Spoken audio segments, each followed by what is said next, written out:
Good afternoon, ladies and gentlemen. Welcome to TechGeek webinar series, our endeavor to impart techies. We believe that sharing of knowledge is the key to enhance our skills and grow us as professionals. With this principle in mind, we have initiated a series of webinars conducted by industry experts to give you all a crisp insight of various domains. The topic of today's session is Process Excellence in IT Service Management. Our guest speaker today is Mr. Shakti Brata Bose, Director at Core Quality IT Management Consultancy Private Limited. He is a co-wire guest speaker. Mr. Bose is a lead assessor for ISO 9001, ISO 20001, BS 7799 and BS 25999 with more than 24 years of experience, including 11 years of consulting, training and process auditing for management systems. He has helped many organizations to define processes for ISO 9001, ISO 27001, and a lot more. He has conducted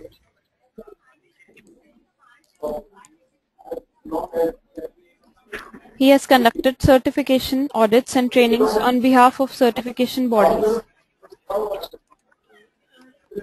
He was one of the early consultants for BS 15000 and successfully completed it for a managed IT service provider in 2004.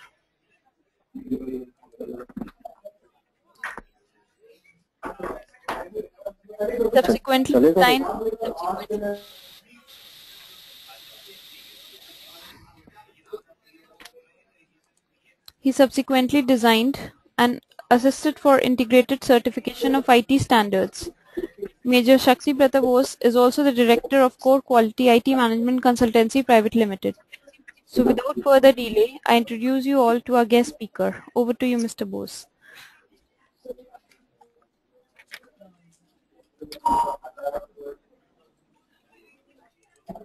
Hello.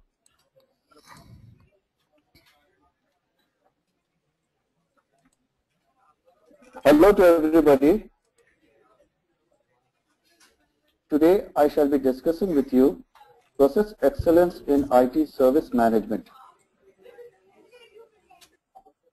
We shall be looking at understanding business needs for IT service, where we shall understand what is IT-enabled services, the need of IT the force multiplier, business risks from IT, the roadmap on process implementation. IT service management, process excellence is the focus today.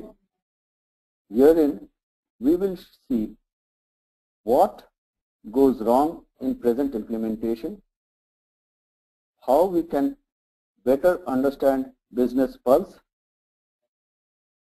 how design of service needs to be aligned to business, transition challenges, a deliberate focus on process quality versus product quality. Subsequently, we will be looking at questions from all of you.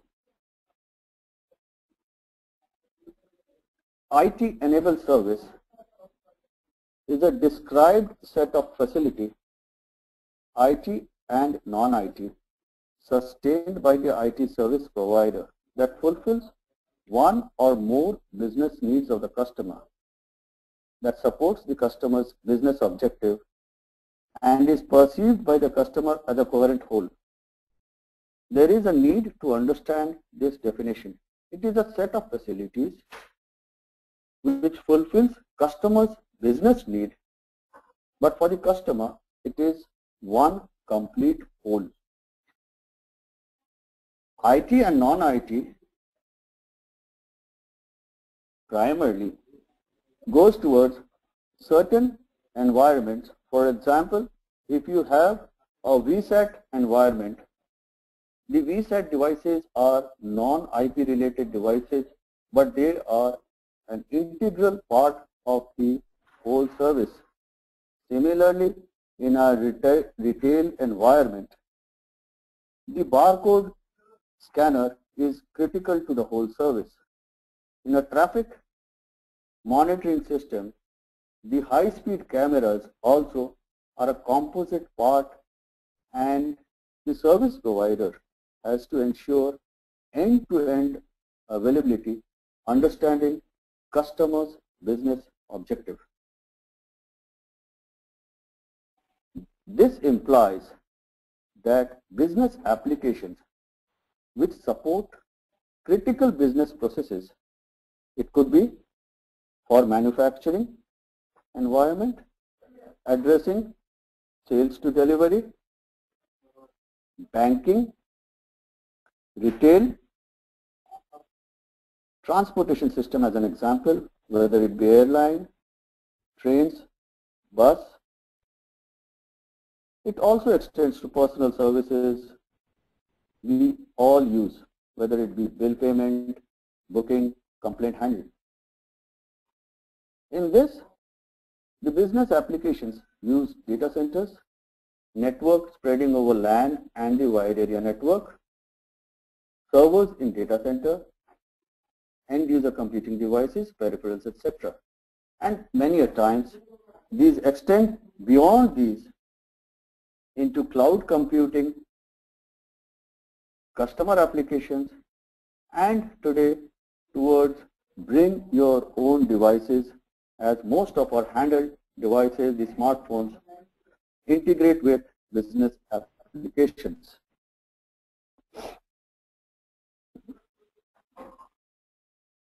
I will explain to you in brief the life cycle of an application which goes into business and how the importance of process comes into it. Initially, if we look along the time scale at the bottom of the presentation, we have a clear demarcation into two phases, that is, prior to deployment of an application into business environment, which we are calling as pre-production, which is primarily procurement of softwares or software development or software enhancement. In addition, it addresses all infrastructure related projects, wherein it could be data center build, it could be network architecture and availability, wide area network architecture and availability. Basically here it is project management, design and transition. This phase is primarily projects, wherein there is a start time, an end time, and once acceptance criteria is met, it goes to live environment, that is production. In this environment, this application sits over, is in some data center available to all users through a networking environment. In addition to these applications, there are many more applications, whether it be mail, any business workflow, it could be related to file and print service, etc. This is the domain where IT service management focuses. Here, the concerns are uptime, downtime, connectivity issues, how changes are handled, how enhancements are handled, capacity of infrastructure and manpower, security issues of the customer's environment, business continuity and disaster recovery, to name a few. So we now look at a question: does business actually need IT? The answer we all know, yes. A manual process control is not viable. Gone are the days when in a large manufacturing company there used to be 70 to 100 people calculating the payroll. The work used to start somewhere around 20th of the month and end by 7th of the next month. That is an effort of 75 to 100 people for more than 15 days. Today, the same work is delivered by 3 to 5 people in a matter of 1 to 2 days. Information technology, therefore, is a force multiplier, a small concept from defense, which basically is capability enhancing. I shall quickly discuss a small environment of force multiplication. Explaining the scenario, in an army situation of an attack, the enemy actually plans an attack to the defender. This battle is fought between the last light of a particular day to the first light of the next day. And this battle is basically fought at the surprise element between the attacking enemy commander and the defending enemy commander.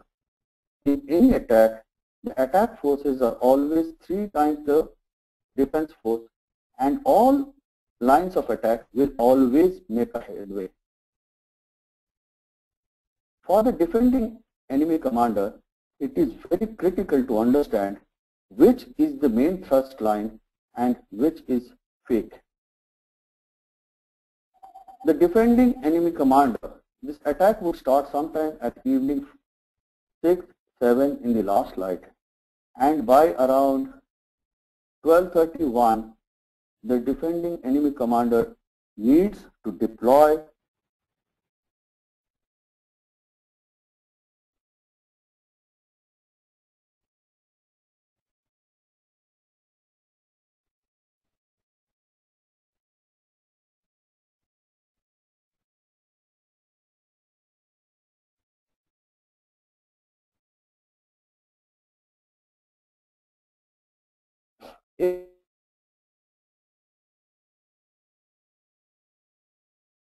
Hello? Hello? Hello, Mr. Bose. Are you able to hear me? Yes, yes. Your voice is not coming. Is it coming now? Yeah, it's coming now. Yes, please. Apologies. I think I could see a network connection break. Okay. You can continue. Yes, please. Thank you. So for the defending commander, now it becomes important to delay his decision. When these troops are positioned behind, they either walk or are on land transport. Therefore, they are deployed by a time, say, 1 o'clock. In place, these troops are held much behind. Hello? Hello? Yes, Mr. Bose. Yes, Mr. Bose.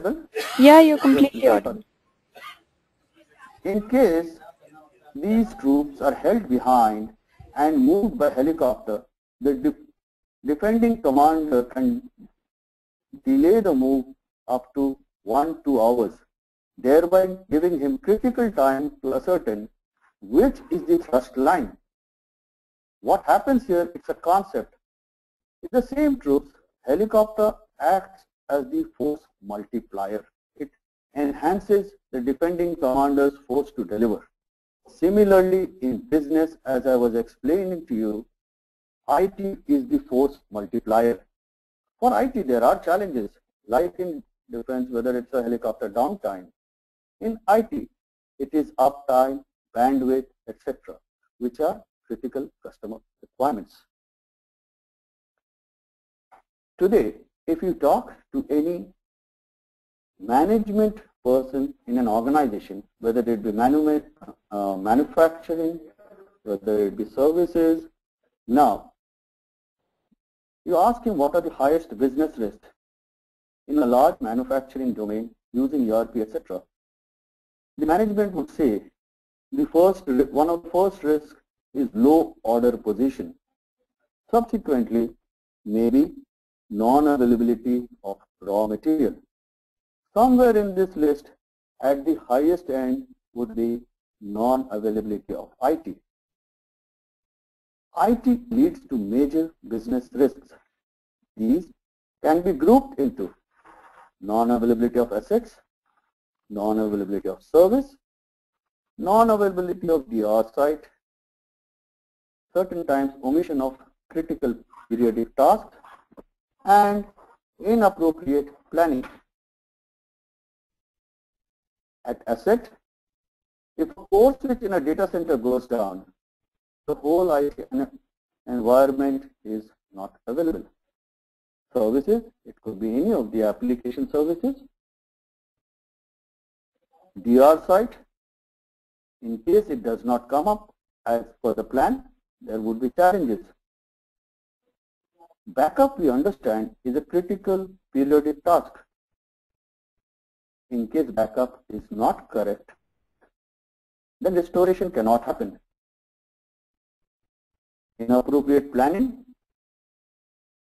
if it so happens that the DR site and the main data center is located significantly far apart, but within, for example, say just hypothetically between Mysore and Bangalore, two cities in India, spread well apart. But sometimes political situations like Kaveri water unrest may put both the centers not available for service provision. Similarly, in a data center, UPS all would say is there for backup. It will give 30 minutes, 45 minutes of backup. Today, a high density data center have server racks which use power more than 10 kVA per rack.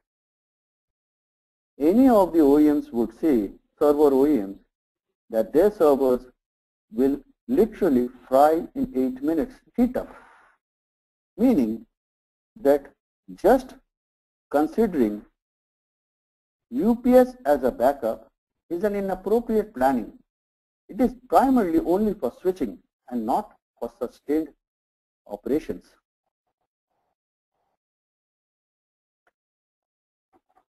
We are looking at some examples of loss to business due to outage. This is an article of IDG where they are talking about 25%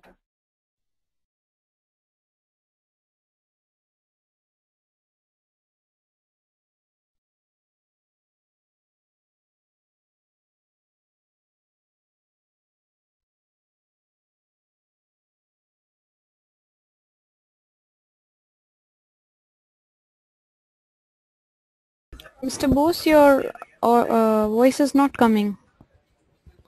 We've lost your audio.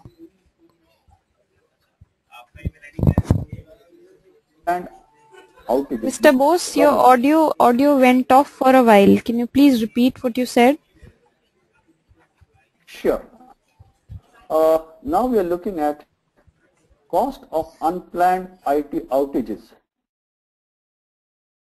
The CIO magazine had put it at a figure of US $2.8 million per hour. KPMG in its research has said that more than 24% of organizations have said that 2 hours of downtime is unacceptable. There are other examples of financial losses. The hourly cost of outage actually through some data looks at $42,000. The scope of downtime per year is been shown by Gartner as 87 hours of downtime per year. And in this, the majority cause of performance errors are misconfigurations. 60% of availability and performance errors are due to faulty configuration, change management.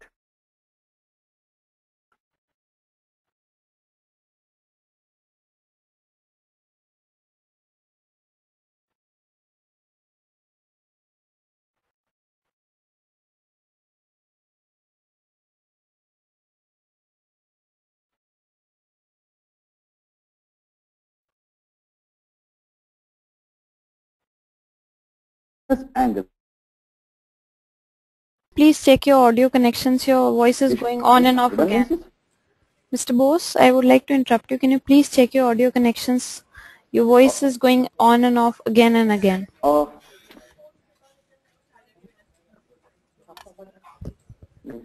बीच में आवाज आ रहा है. Can you hear me? Am I audible now?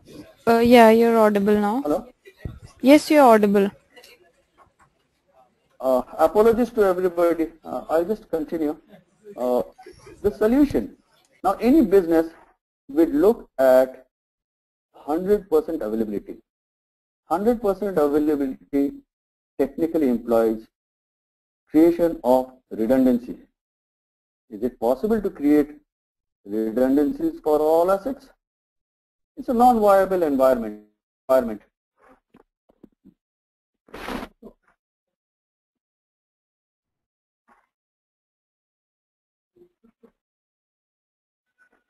Now, therefore, where does the solution lie? The solution lies in IT-enabled service performance through IT service management with performance excellence. How does one take it forward? Process implementation, a brief roadmap. There could be different methodologies. I am sharing one method which industry generally follows. Firstly, the need is basically because of management or customer requirements.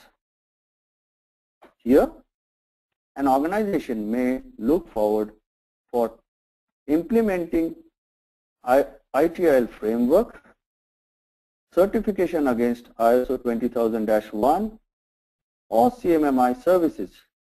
Having decided, they would look forward for training. They would have to document process definition. A very important part is implementing tools, which is very critical to successful implementation. The tools are well integrated, meeting requirements, ensuring customer satisfaction, a service desk tool, and which is integrated with monitoring and management tools. One needs to understand that the performance of service is based on call logging. Primarily, it is a disruption or a degradation of service, which is an incident wherein it is logged in a tool and the performance is as per the clock stamp of that tool.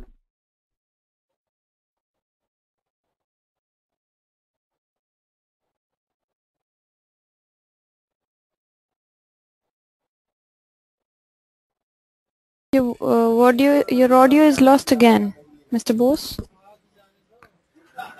You're not audible.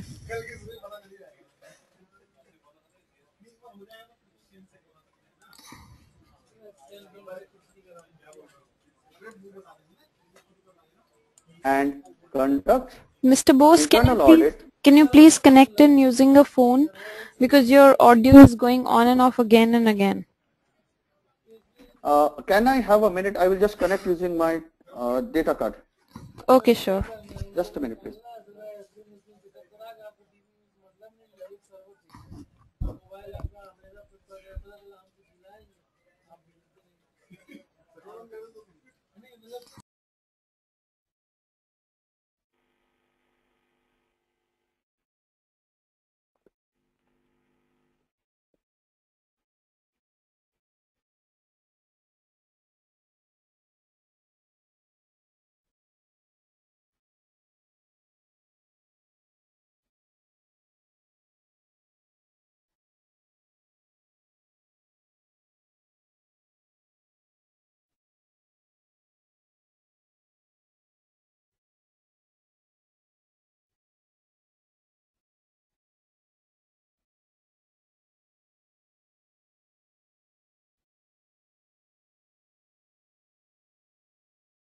Hello?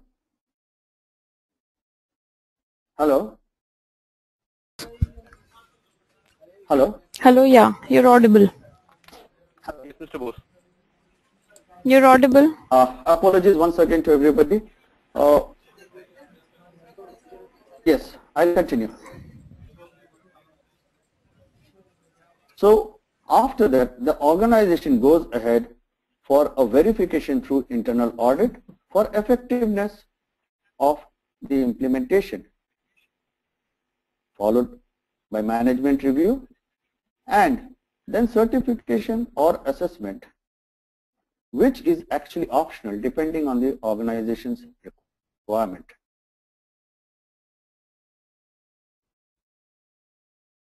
Having seen what is the business need, we now focus on the basic requirement of today's presentation, why present implementations go wrong. Here, it is important to understand the business pulse, designing of service aligned to business, transition challenges,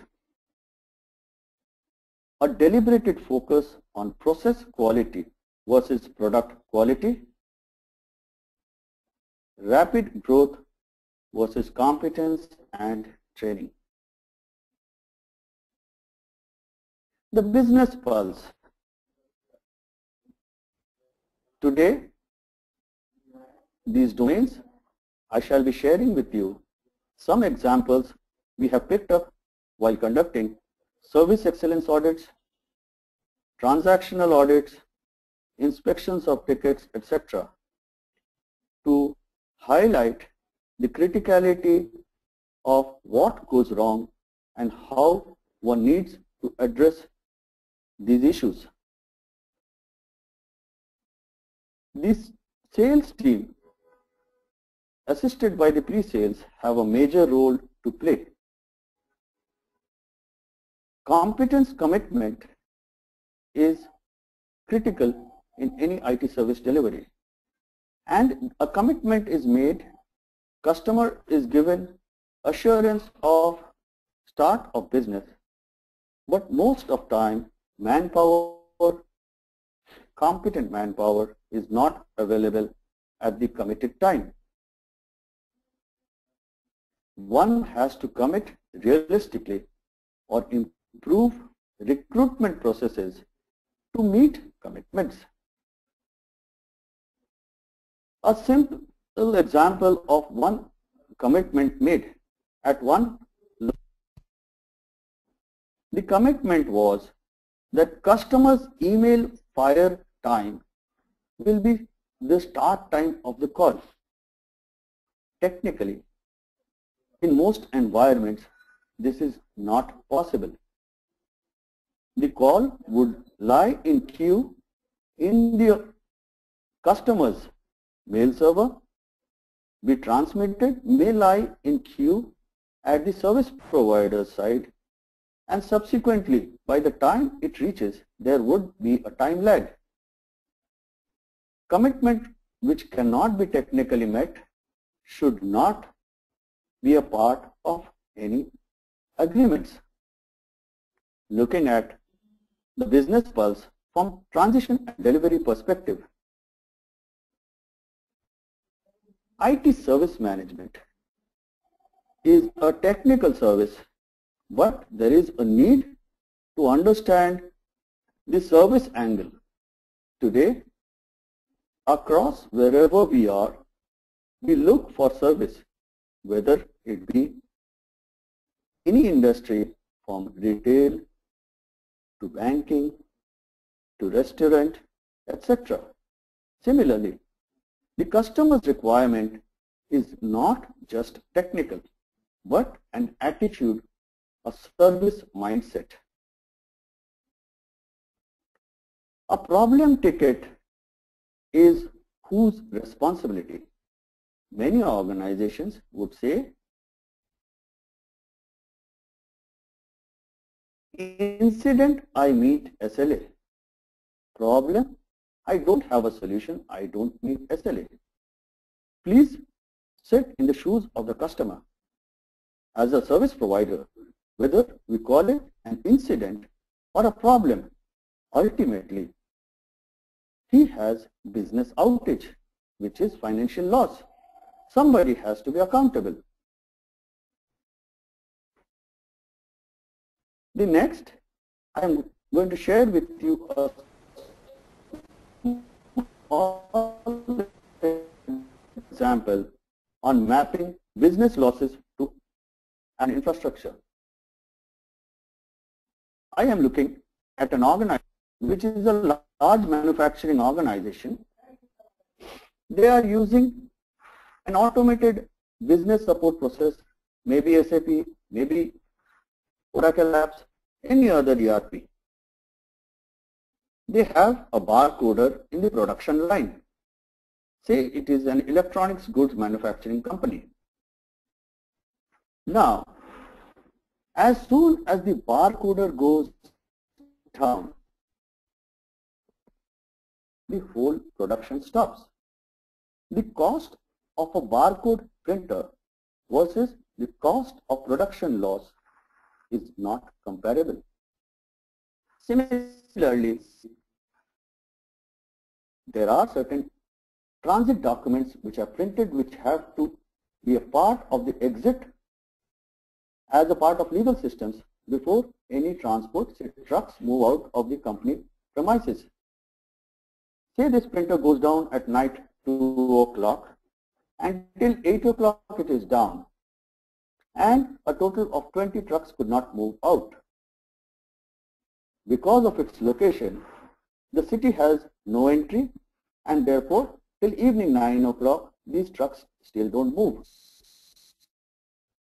Compounded to this is it is prior to a festival season where this was an urgent need. What we are emphasizing here is inappropriate planning and not understanding the business leads to huge business losses. Now we focus on design of service which is aligned to business. The technical challenges sometimes faced. An IT service provider on a wide area network polling devices in the customer's data center would use monitoring tools which poll at an interval, maybe 5 minutes, maybe 10 minutes, maybe 15 minutes. Please think of a condition where the polling time is 15 minutes and in your SLA you have agreed a response time of 15 minutes. The service is not designed to meet the response time. Similarly, recovery point objectives linked to business needs. If a backup is planned once every 24 hours, you can give back to the customer data which is 24 hours old to the maximum. Is it agreed with the customer? Does the customer expect certain different environments? You need to address it through design. Process design. In any support environment, there is a commitment of 24/7 support, say, and the design is such that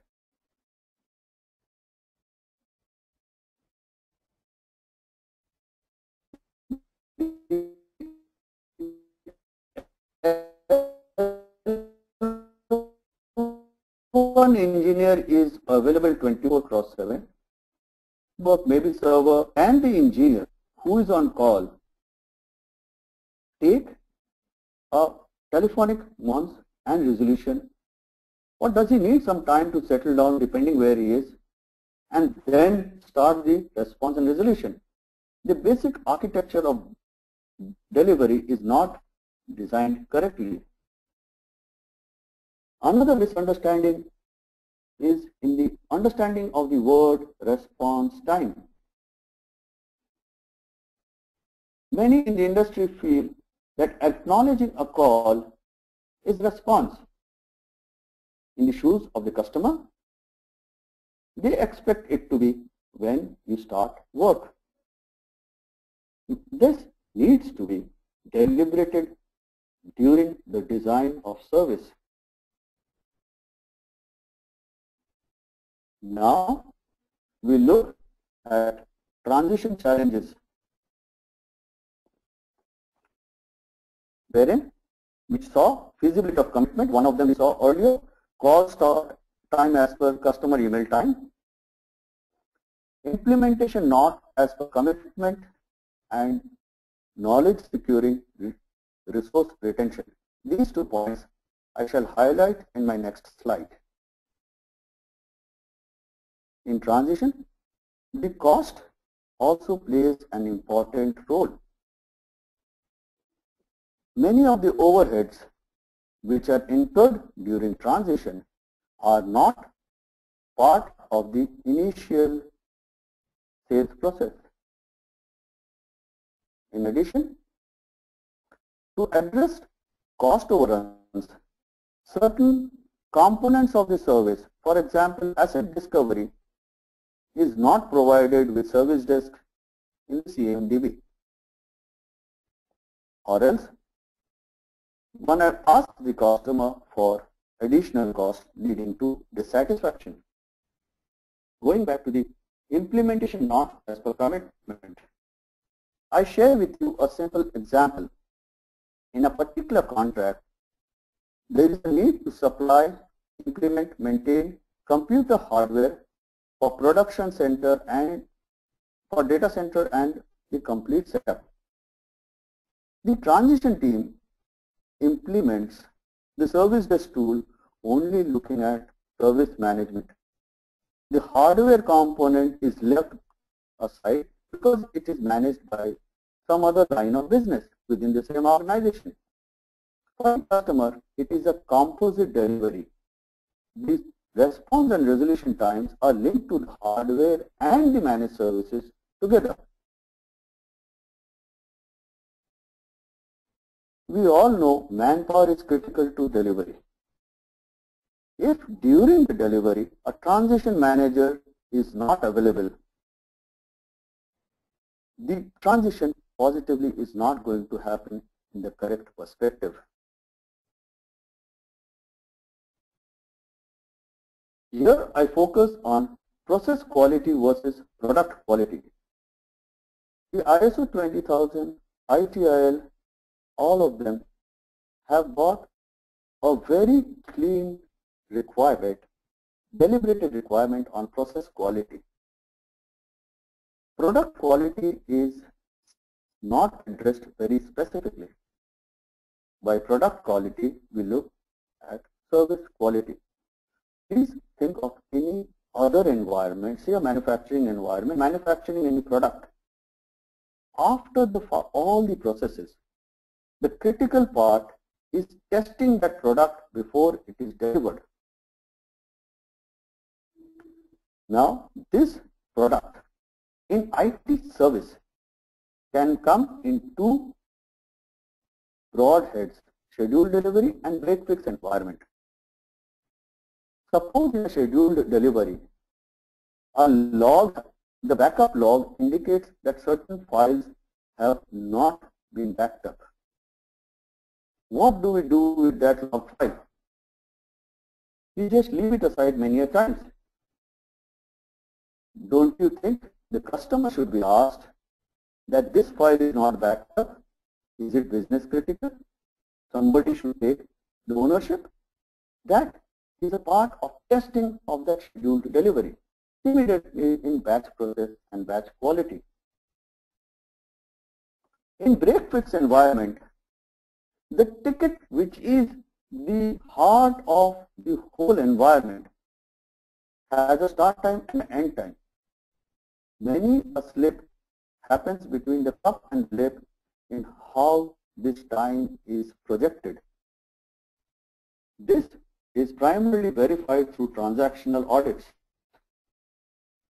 Today, the quality of IT service is basically against SLA, which is the cumulative report of handling of each and every call/ticket. Different accounts may have 15,000 to 35,000, 40,000 calls. Here the issues are maybe leading from SLAs met but actually manipulated.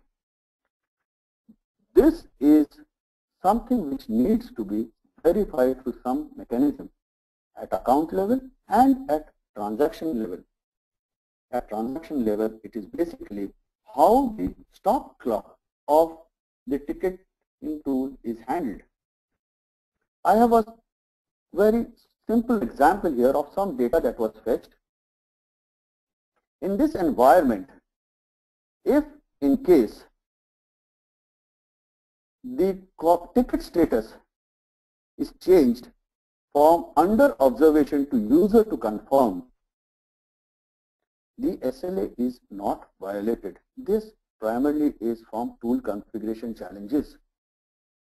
What happens is, query data showed that almost 38.9% tickets were actually most likely not meeting SLA, whereas actual number of tickets which were violated and reported are much less. To handle this, there can be an inspection plan. This is the detailed inspection plan. I have got in the next slide a simplified view of some of the rows and columns, and we will look into one issue. In an inspection, one needs to make a detailed inspection plan which addresses maybe telephone calls, dropped alerts, delayed of non-scheduled or non-scheduled tasks, delayed response, etc. And there will be some checking parameter. Say, let's take the first one, telephone calls, triggered tickets. What is the parameter? Time lag in login. What do you want to check? Time of call in telephone system versus call in tool. What do you expect? That it meets SLA time. Then you can decide on a frequency and who will do it. In this way, a complete inspection structure is designed.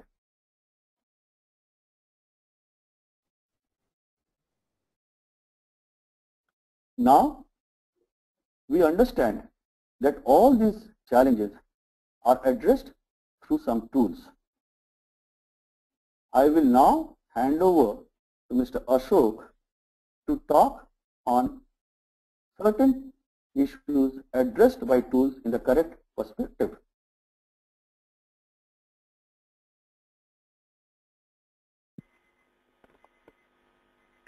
Hello.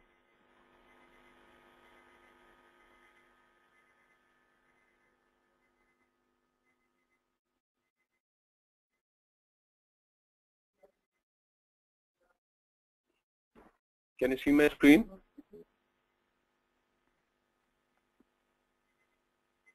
Yes, we can see your screen now.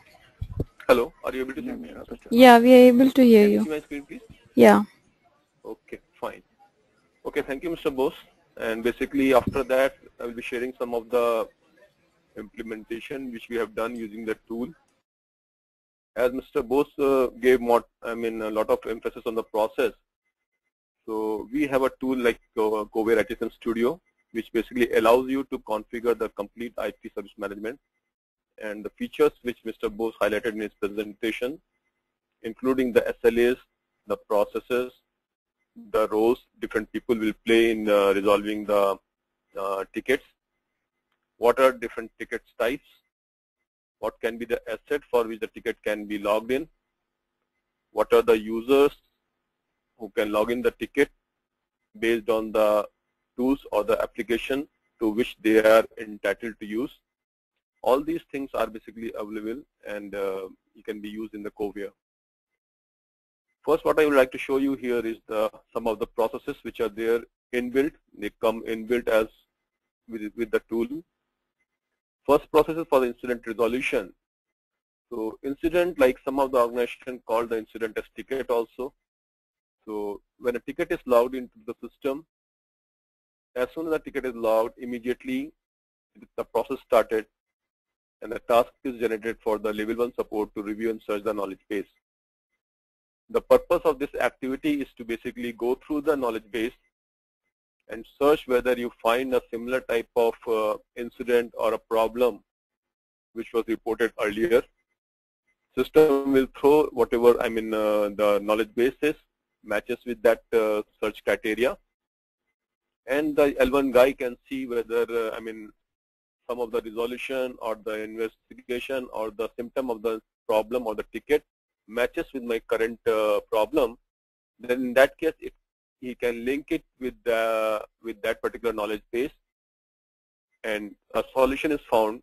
The person goes and implement a solution. After the solution is implemented, it goes for the confirmation, and if it is confirmed, it goes into the update knowledge base. Otherwise, it goes back to the review and search knowledge base. So the top to bottom path shows when the person has, the L1 has got a similar type of incident or the ticket being there in the knowledge base, and it has got the investigation detail, the resolution detail, or the workaround details, and based on that, a ticket gets closed over here. But many a time, that is not the case. So COVIR allows you to basically escalate the incident to a problem or to a change. And when you escalate it to a problem, so take a scenario like this. In an organization, let's say the person is using some application, and in the morning when you came in and you logged in to use that application, and you find that the URL is not working, nothing is coming on the screen. And when the ticket is logged that I am not able to access my application, then it escalated to the level 2, and level 2 created a problem which gets into the resolution mechanism. Now, after the first ticket was logged in, after that many more tickets were logged in because no one in the organization was able to access the application. In that case, you won't like to create that many problems record to be created. So what COVIR allows you is, COVIR allows you to link that incident with the problem which was created based on the first ticket in the morning, and all the associated new incidents are linked with that problem. And the purpose is that once that particular issue is solved, then with that one issue solved, not only my one ticket will get resolved, all the relevant tickets by other users, maybe 20, 30 users, all of them will be closed over there. So you need not create a new ticket, a new problem for each incident, right? So that is how you can see once the problem is closed, automatically the ticket is also closed. And during the investigation, it can also be noticed that it is not an incident, it's basically a change.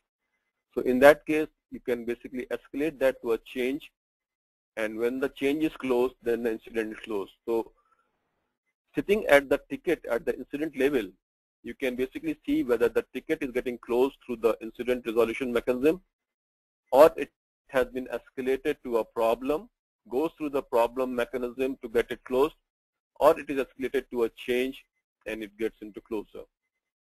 Second process I would like to show you is the problem resolution process. In the problem resolution process, the activities are the assess and classification. So first the problem is entered. So the problem can be entered in both the way. A problem can be escalated from an incident or ticket, and the problem can be entered directly also. So at the assess and classification level, basically it is identified whether the problem or it is a change. Then it goes to investigation and analysis of the ticket, of the problem, and then based on that, if the solution is found, it gets into implementing solution, confirmation, and then based on the decision whether this problem resolution will help me in identify or resolving the future incident and problem, then I would like to add that as a knowledge base article. So when you click on that update knowledge base, then the system will automatically capture all the fields like the description, the symptoms, what was the root cause analysis report, what was the workaround provided, what was the solution mechanism which was, taken for resolving that issue. All of them are automatically populated in the knowledge base article, and the problem gets closed over here. And similarly, when the problem is escalated to a change, it gets into the change process. Now, we can see over here, as soon as this problem is resolved, and if I go back to my incident process, you can see from this wait node, the control will come to the close, because this particular incident was converted to a problem, and problem got resolved through the problem resolution mechanism. And as soon as that problem is closed, automatically that incident is closed. And this is happening because all these, the service request, incident, problem, and changes, all are in the same repository, single repository. Quickly, I will show you the change management process also. In the change management process, when the change is coming, then the impact analysis is done. At the impact level, the change can be approved or it can be rejected. And in the case of rejection, it may be possible that you need a new service request for that change. Based on that incident or that problem, you cannot authorize the change. So probably you need a new request over there. So it can be asked like new request is required. And when a new request is created, then that will follow the service request management process over there. Now once the request is, when the change is approved, it goes basically into the feasibility analysis done by the level 3 system administrator. And here the change is feasible, it goes into obtaining the change manager's approval. In case the approval is done for the low and medium risk change, you can basically go through the implementing the change, testing the change, and basically confirmation. And for the high risk change, you can basically go through the CAB. Like these are the processes which are being followed by, couple of our customers. And all these processes, what you're seeing over here, that can be configured and customized exactly as per your requirement. Now, I will quickly show you the tool also. So in the tool, you can basically create multiple processes over there. In fact, for all the process areas like the service request, incident, problem, changes, configuration item, knowledge base, all of them you can create processes within that, and it allows you to create multiple processes also for each of these process area. In other words, let's say for the incident resolution, you may have a different process for the application incident resolution mechanism and a different process for the server, or let's say some other configuration items process. And in the process, it allows you to create the versioning. Versioning helps you to basically standardize the process. So once you basically create or define a process, it allows you to go through 3 different, what you can say is the layer. The first layer is basically the process comes into the design mode. Now in the design mode, it allows you to make changes, and as and when you want, it allows you to save the process over there. Okay, it is taking some time to open. Now when you are basically defining the process and the process is long, it cannot be done in the one sitting. So the design mode allows you to basically save the process, and when you are basically saving the process, it doesn't go through any checks and balances over there. Now once the process is saved and you are sure that okay, I have defined all the conditions correctly, all the paths have been accounted for all the conditional path I have defined the else path like that, and then basically what you can do is basically debug the process. Now in debugging the process mechanism, it allows you to test all the paths, like whatever paths you have defined based on the conditions, that my process is following it correctly. And once I am satisfied with the process mechanism that okay, all the results matches with my existing what you can see the process definition, then I can publish the process. And when you publish the process, then basically it don't allow you to make any changes in the process. So any changes in the process can be done through the what you can say is a new version of the process. So here you can see this is a process definition. This looks like a Visio diagram, but it is more than the Visio, because it allows you to define what you can say is the conditions and what is basically when the process will be generating the task, who will be getting that task, and based on the task, what will be the activity person has to perform. You can see all those you can define. When the task will come, it will show you the ticket ID, the ticket title, the status, who has requested that task. All those things you can see is coming over there. And a typical example of a task, if I open a task over here from my task page, looks like this.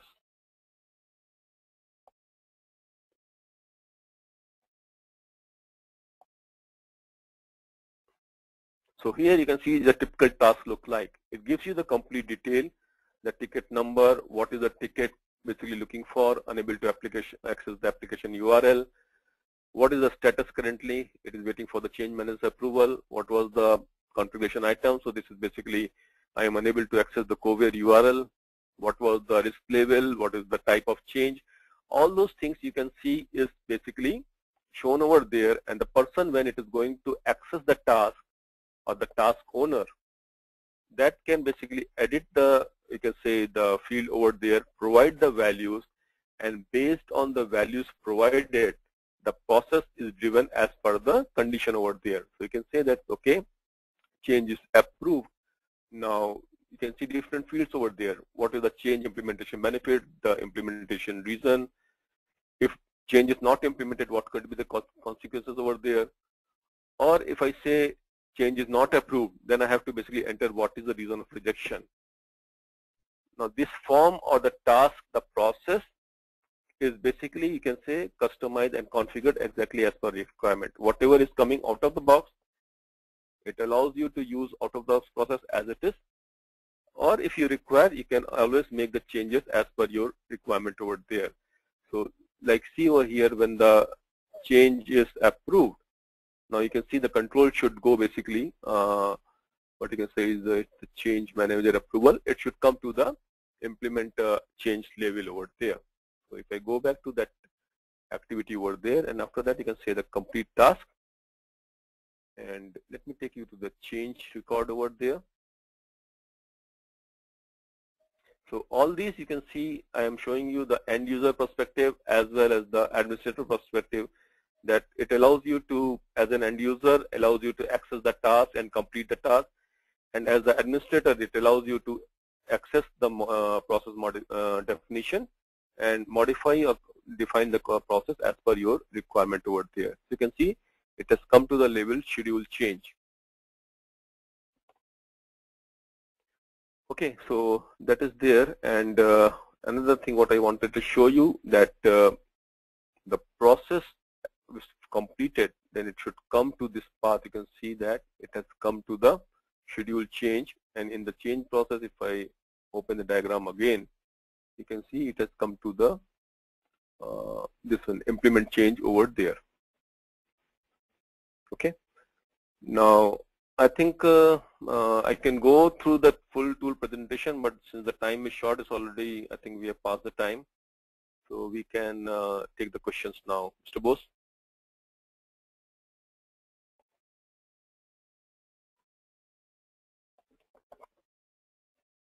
Hello.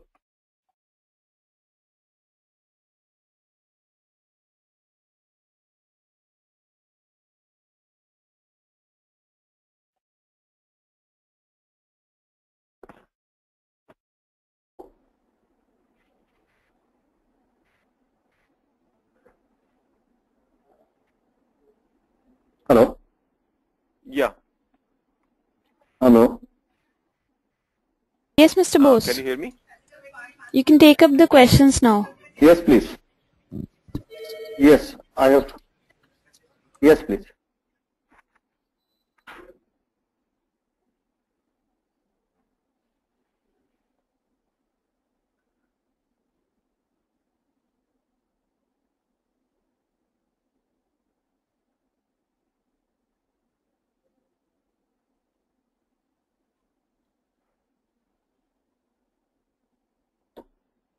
Hello.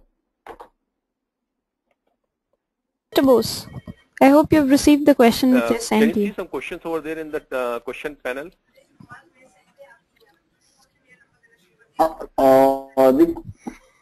The questions, I'm just looking for the questions.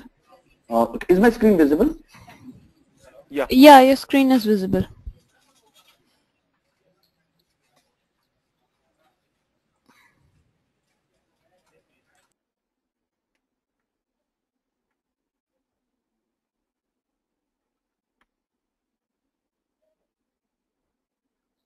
So this is one question.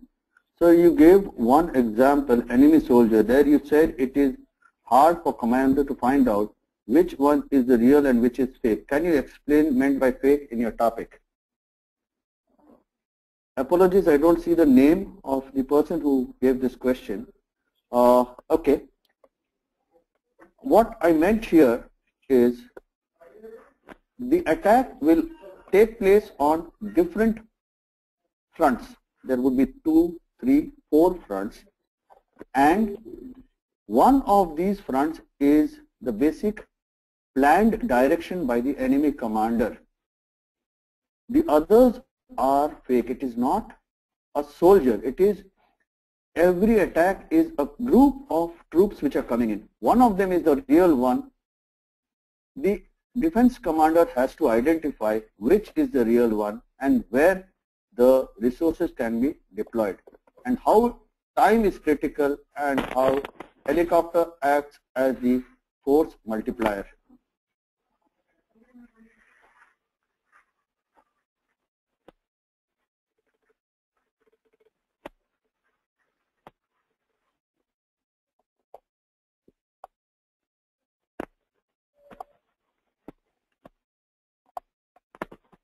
Hello. Yes, please. Mr. Bose, we have another question. Your voice was not coming, sir. Send other questions also.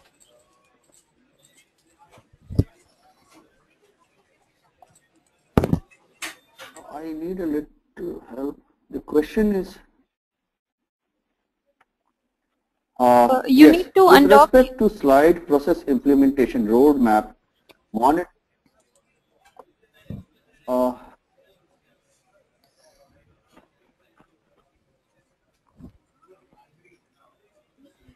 You can undock your chat, undock your questions pane and resize it, enlarge it. The questions would be visible there.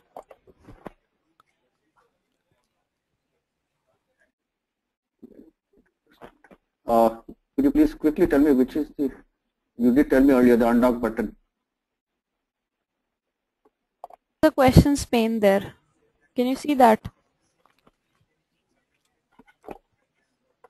Yes, please. So the questions must have appeared there. I've assigned you a couple of them. No, I couldn't undock. I could undock it. There's a button near the close button which says undock pane from control panel. You need to click on that. Yes, please. Yes, please. Yes.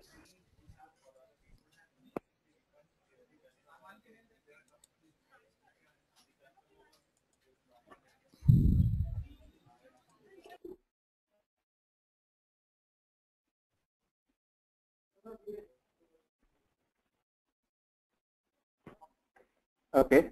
Yes, please. I've got them now on the slide. So the next question is, with respect to process implementation roadmap, monitoring and management tools, internal audits for verification of effectiveness of implementation. Can you explain how effectiveness of implementation could be measured with respect to cloud-based results? You have to understand that means you are a service provider who is managing the cloud environment, or else you are a service provider who is using the cloud environment. If you are the one who is managing the cloud environment, you would measure it through your own audit review mechanisms, which you look at against commitments to customer. In case you are a service provider who is using the cloud and providing the service to your customer, then you need to make sure you build into your contract how you would verify the effectiveness of implementation, meaning at what time you would go in to verify certain activities. In a cloud environment, a similar requirement is backup installation. You have to define in what time frame you want testing to be done. Or in admin environment, what are the changes which you should have access to.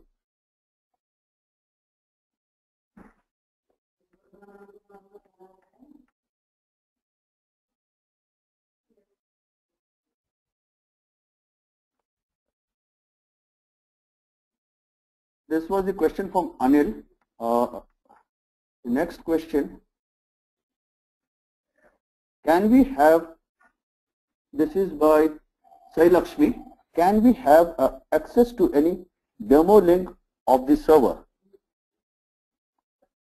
This, I think, is a question to Ashok on the COVID tool.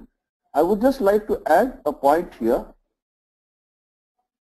If you had gathered what Ashok said, he said we can, for every process or workflow, we can actually design and then publish. This becomes a critical method in ensuring that during delivery, nobody can make changes in the tool. I would request Ashok to take on this question. Yeah, so basically, Mr. Bose, can you just click on the next slide, please? After the question, there is one more slide over there.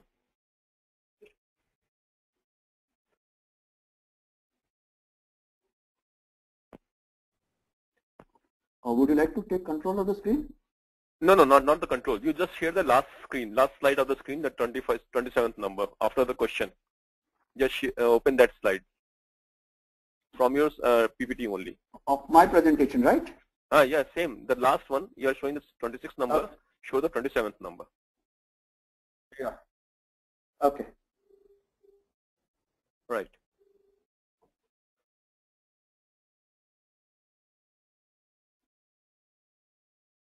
So basically, I mean, we can share the demo link, and we have, you can say, the sandboxes also for our tool.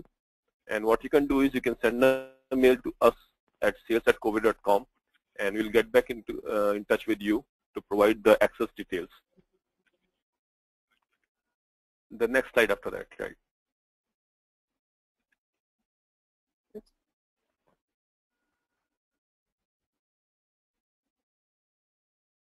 Okay. Okay. Next question, please, sir. So can you just put the next slide? That is the. Yes, please. I'm taking it on. Okay. Yes, I have projected it. I have now actually come back to the question page. Okay, fine, yeah. There may be a small time lag.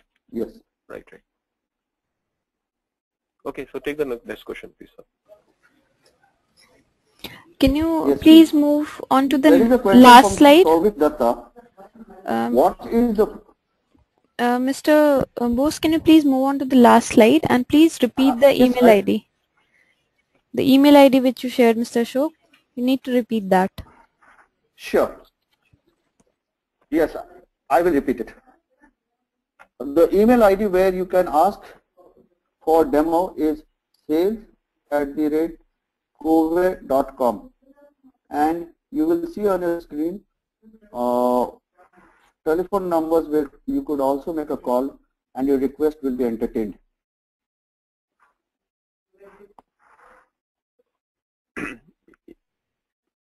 Okay. Okay. Moving on. Yeah.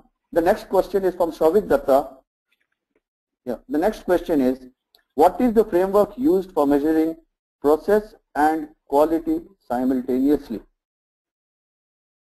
Souvik, I understand that what you mean to say is where I was emphasizing on process versus product. If you look at both ITIL as a framework and 20,000, it does say that you must define processes for review. But like certain environments where it is mandated that testing, which is inspection of tickets or transaction audits, there is no mandatory compliance. To add to this, the volumes of ticket are so high that if you have a sampling plan, you may actually end up doing only 1% or 2% of the tickets only, because it has been seen a person can audit approximately around 35 to maximum of 45-50 tickets per day. Moving on.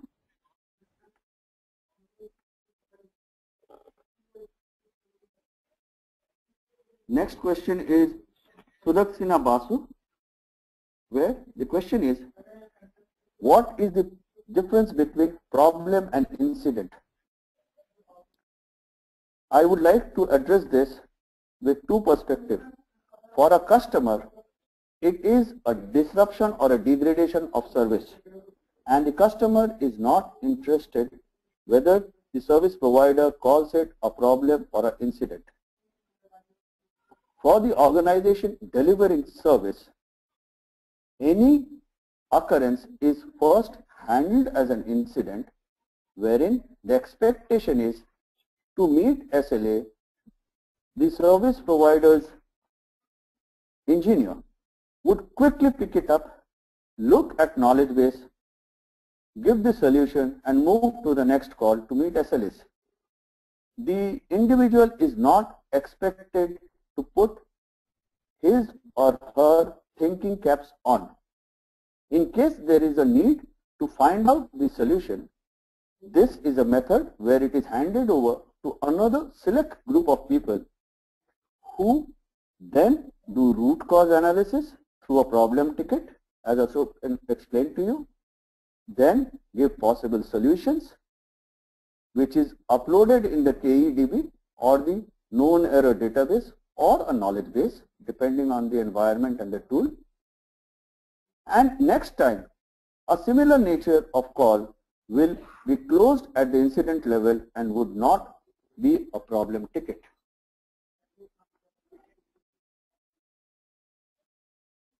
Next is from Srinivasan Narayan.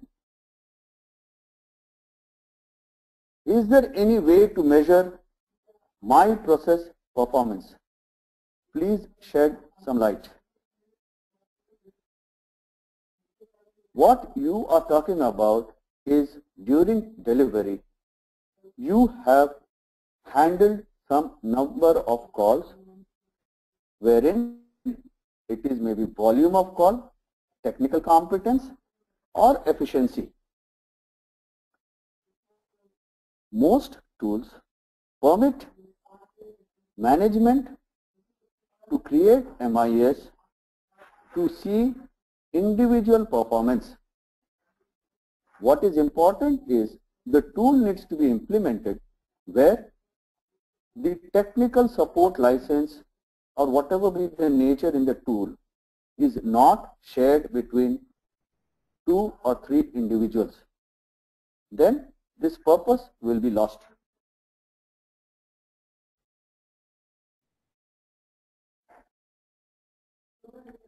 Harminder Dua. Ashok, this is a question which says, does the Covare tool also has a CMDB integrated within? Yeah, thank you, Mr. Bose. So basically, we have what you can say is the configuration item there, and that allows you to capture all the details of the application or the assets. Asset can be routers, switches, servers, or printers. Any type of asset it is able to basically capture the details. Covare also has got an integration with an asset discovery tool called Nova, through which this configuration item database can be populated automatically from a data center. Okay. Yes, please. Thank you. Thank you. I'll just quickly add here. Covare actually has a very strong process wherein whether you use this tool or you have number of tools, they help you in integrating with any tool to address this requirement. Your environment may have some application discovery tool, some infrastructure discovery tool, some network discovery tool.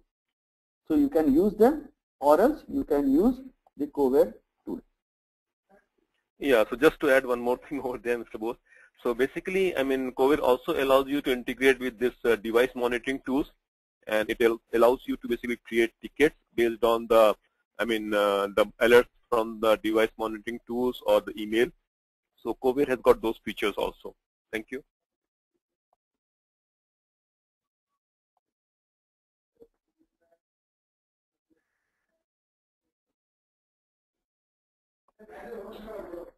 The next question is from Chejian. For our new IT product, we are about to outsource the development.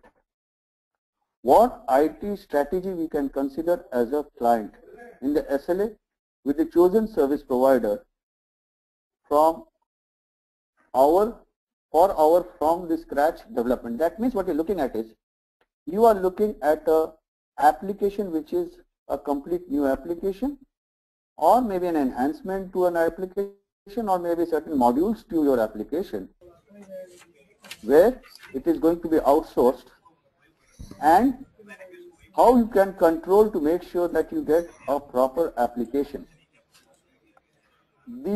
If you recall the slide where I spoke about pre-production and production. Hello? Yes, Mr. Bose, we can hear you. It suddenly came, I'm no longer. Okay.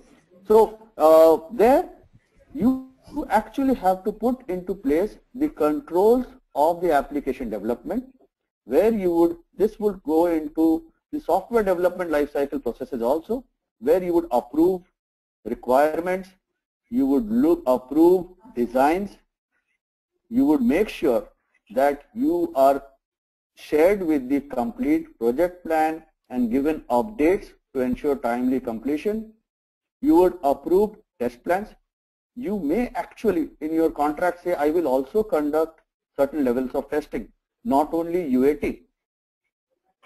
Therefore, giving you the confidence that the product which is coming up is designed appropriate to the business needs.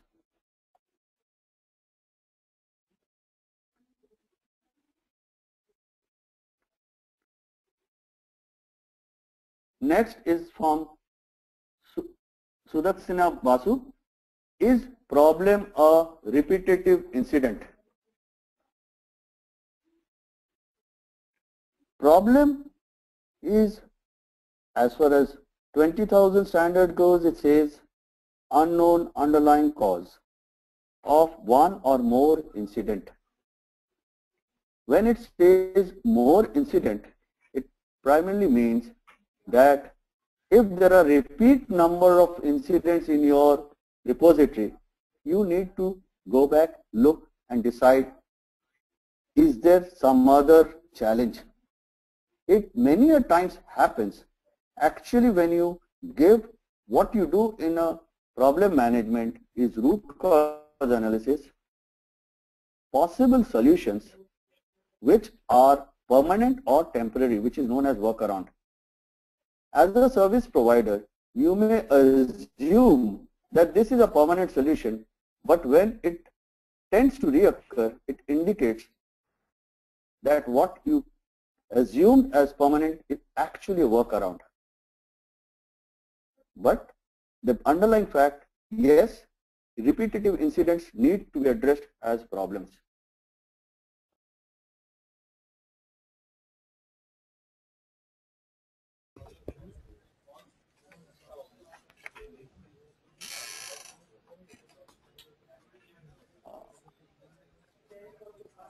Are there any more questions? I don't see. No, that was all, Mr. Bose. Thanks for your session on process excellence in IT service management. It was indeed a great session. I would also like to thank all our participants for their support in making this webinar a success. You can write to sales@covare.com for further queries. The recording of the webinar will be available on techgeek.com by Monday. Thank you all. Have a great evening. Thank you. Thank you, everybody. Thank you, everybody. Bye.